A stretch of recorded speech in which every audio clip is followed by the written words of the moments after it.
So I want you to imagine, just for a second, a revered historical figure, like a brilliant scholar, a spiritual master. Right. Usually when you say that, people picture, someone sitting quietly in meditation. Exactly, like stoic lectures, serene expressions. But instead, this particular figure is famous today for wielding a flaming thunderbolt phallus.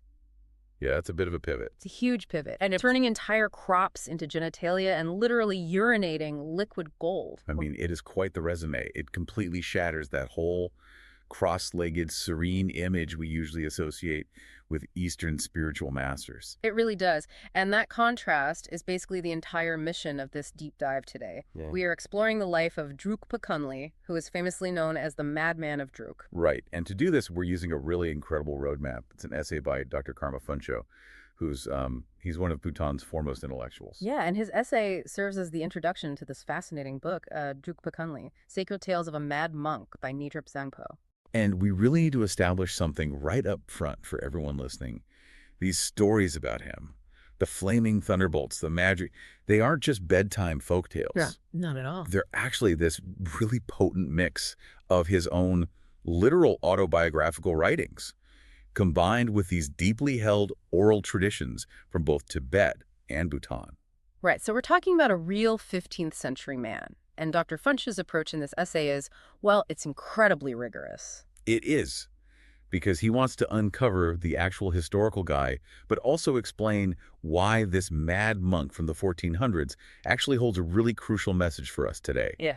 For our burned-out 21st century world. But to get to that message, we have to clear away some massive misconceptions first, like right out of the gate. Oh, definitely. And the first one is purely geographical. Despite the title, the Madman of Druk, he wasn't actually Bhutanese. Which is wild, because if you go to Bhutan today, he is everywhere. So if he wasn't Bhutanese, where is he actually from? He was born in Ralung, and that's actually in southern Tibet. Oh. Yeah, because the state of Bhutan, as a unified political entity that hadn't even been formed yet during his lifetime. Ah, I see. So the word Drukpa, in his era, it just referred to followers of the Drukpa Kagyu school of Buddhism. It was a sectarian label, right? Yeah. Not a national one. Right, so it's a linguistic shift. It took centuries before Drukpa evolved to mean a citizen of Bhutan. Exactly.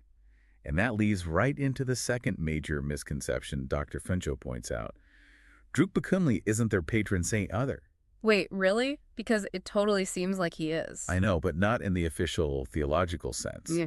Dr. Phuntsho basically argues that calling him a patron saint is this sort of naive Western projection onto Bhutanese culture. Oh, interesting. So he doesn't have a formal role? No, he doesn't play a formal role of protection in their religious hierarchy. Mm-hmm.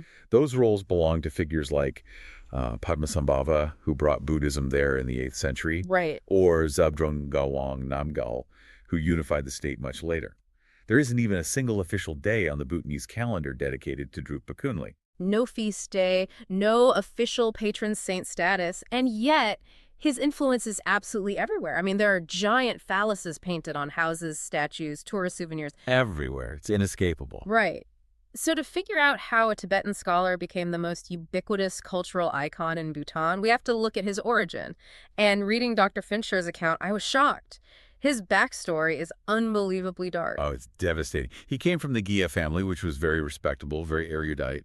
But his early life was just, well, his father was killed in this brutal feud over family estates. Yeah. And then, if that's not bad enough, his mother ended up marrying the uncle who instigated the murder. I mean, you just have to imagine the psychological toll that takes.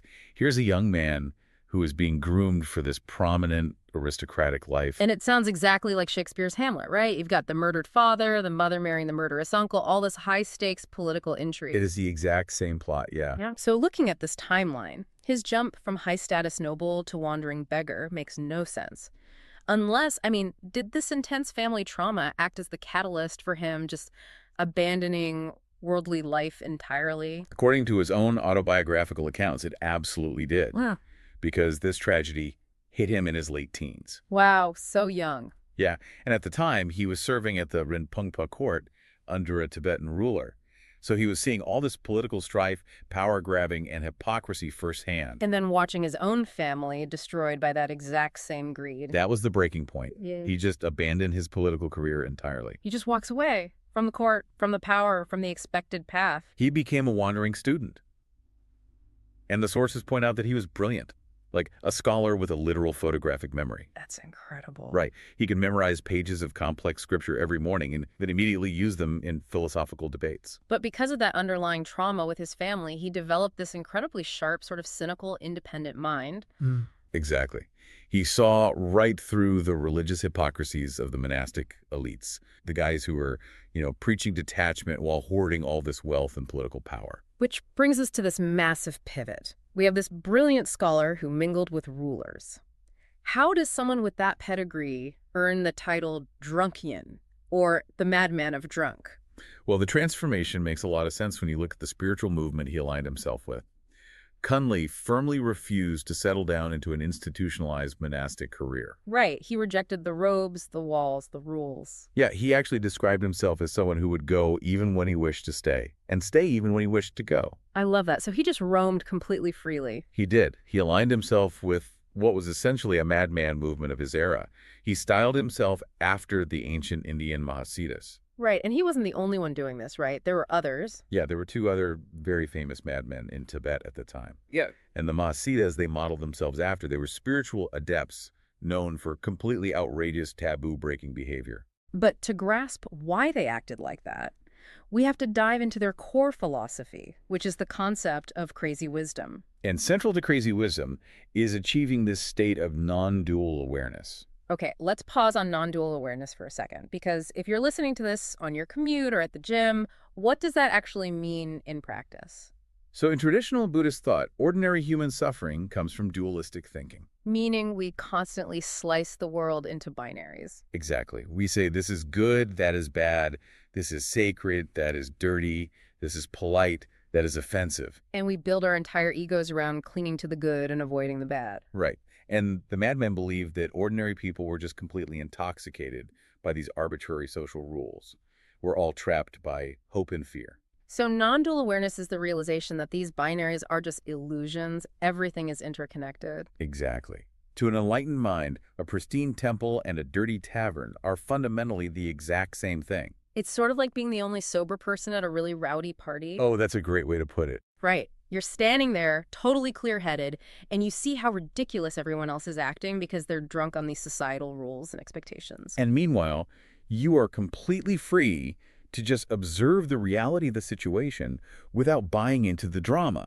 Right. That analogy works on so many levels. Because you're the only sober one, you realize that giving a polite philosophical lecture about the dangers of alcohol to a room full of drunk people isn't going to work. They won't hear a word you say. No. To break their trance, you have to jump on a table and smash a glass.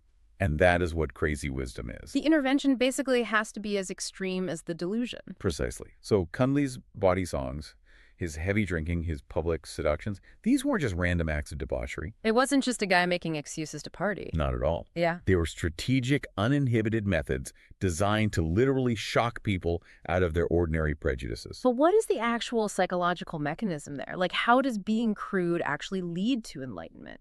Well, think about it. When someone does something wildly outside cultural norms, your brain just freezes. Yeah, that's true. Your intellectual defenses drop because you don't have a pre-programmed script for how to react. And in that moment of pure shock, the ego is bypassed. Wow. So the sex and alcohol were basically catalysts. Yes. The body jokes undid the fetters of social inhibition. By forcing people to confront the profane, he was forcing them to abandon their rigid dualistic thinking. It was like a fast-track method to speed up the process of enlightenment. Exactly. It was shock therapy. That paints a really clear picture of his historical persona. He's this witty, wandering critic using crazy wisdom against a stagnant establishment. Right. But we have to cross a massive bridge here. How does this historical, albeit eccentric philosopher transform into the Bhutanese superhero? It is quite the leap, isn't it? Yeah. The guy accompanied by a dog, wielding a bow, subjugating demons, and painting giant phalluses everywhere. How do we get there? That transformation happens gradually over centuries, and it's filtered through the lens of deep Bhutanese devotion. Because his own writings aren't like that, are they? No, Kunley's own autobiographical writings are actually quite sober. He critiques Tibetan Buddhist practices, debates philosophy, and, occasionally mentions that he enjoyed some local liquor and archery. But the later biographies are where the magical elements just explode. Exactly. The first major biographical compilation was written in the 16th century by a man named Shiwang Tenzin. And who was he? He was actually considered to be Kunley's son, or maybe grandson, from an affair he had while traveling in Bhutan. Ah, okay. That makes sense. And then centuries later, in 1971, the 69th Jigkhenpo of Bhutan, Gendon Rinchen, synthesized and further embellished those oral accounts. So they turned these historical anecdotes into these highly entertaining, spiritually rousing epics. Yeah, and those epics are where things get truly wild. So wild doesn't even cover it. We're talking about him subjugating invisible demons. There's a story of him liberating a woman by shooting an arrow straight through her armpit. He makes a corpse get up and walk to its own funeral pyre.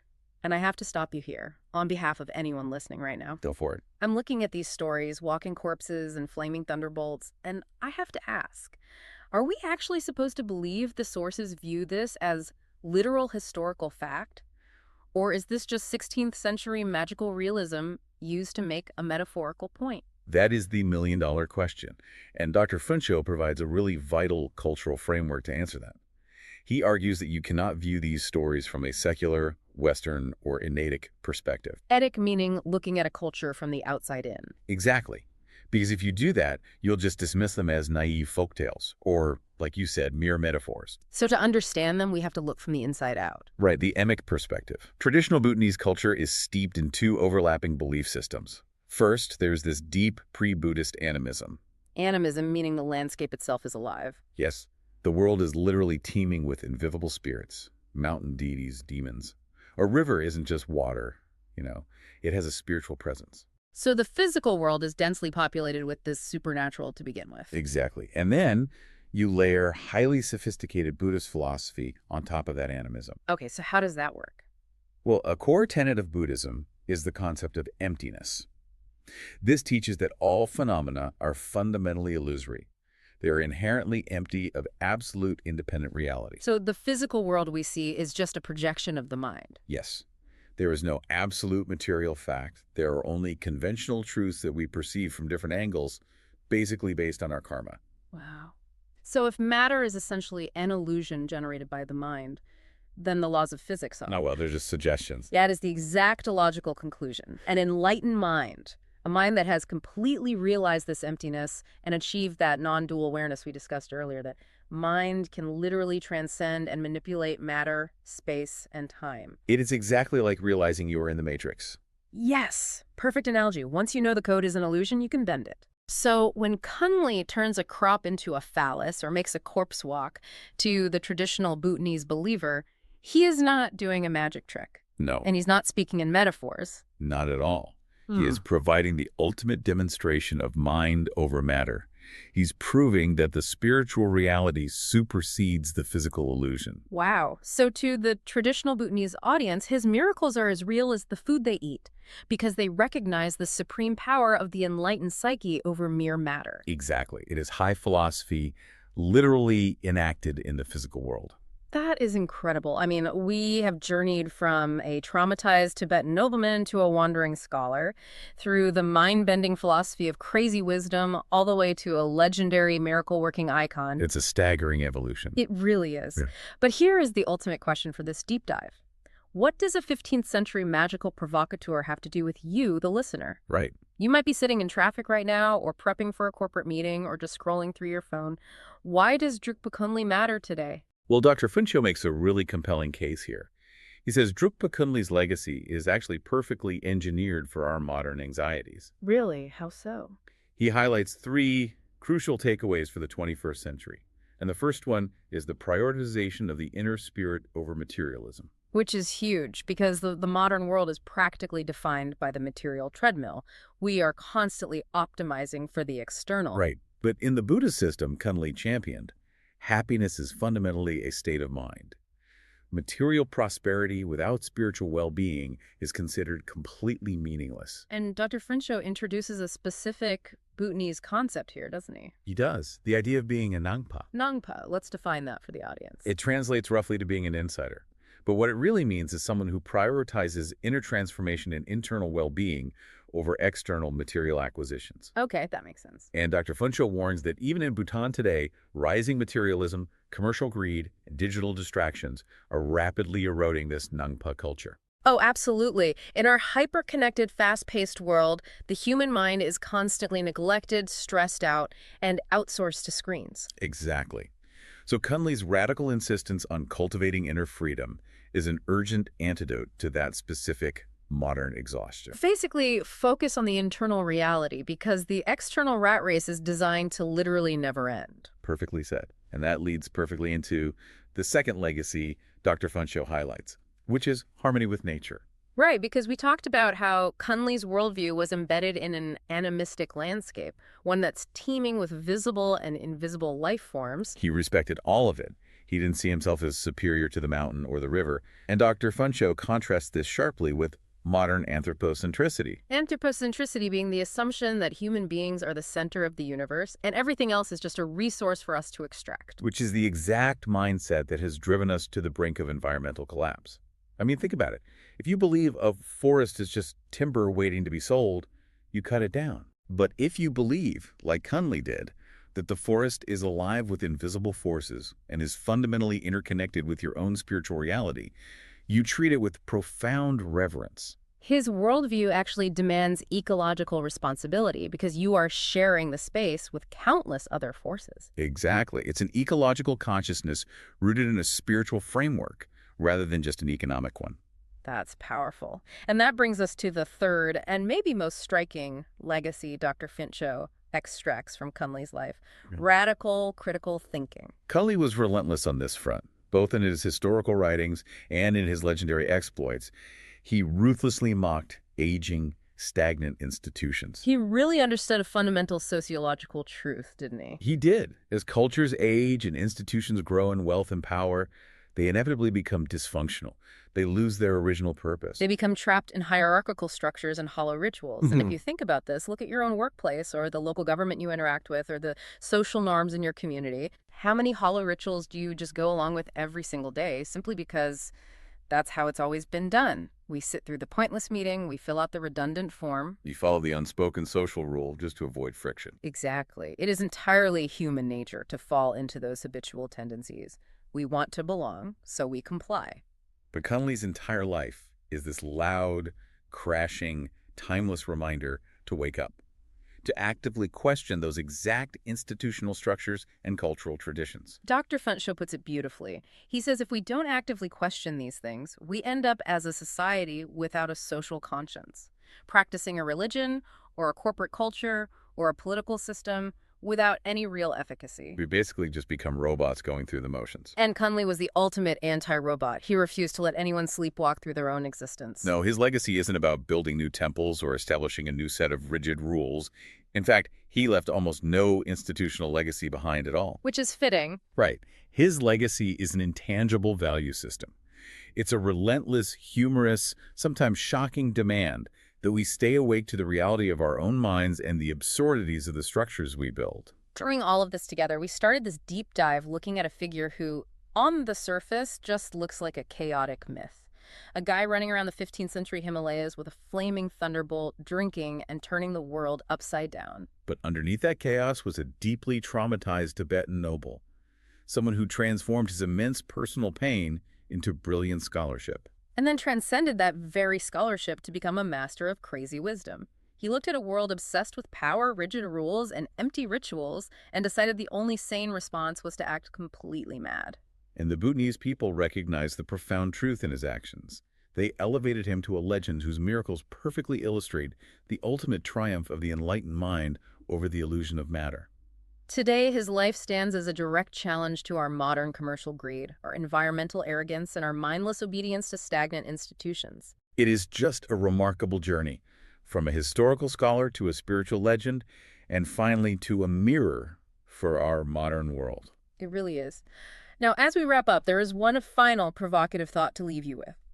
We explored how Drukpa Kunley used profound humor, deliberate shock value, and biting satire to bypass people's intellectual defenses. Right. He didn't politely debate the hypocritical monks. He shocked them into seeing the truth. It was a highly specific, targeted use of outrage to shatter cultural taboos.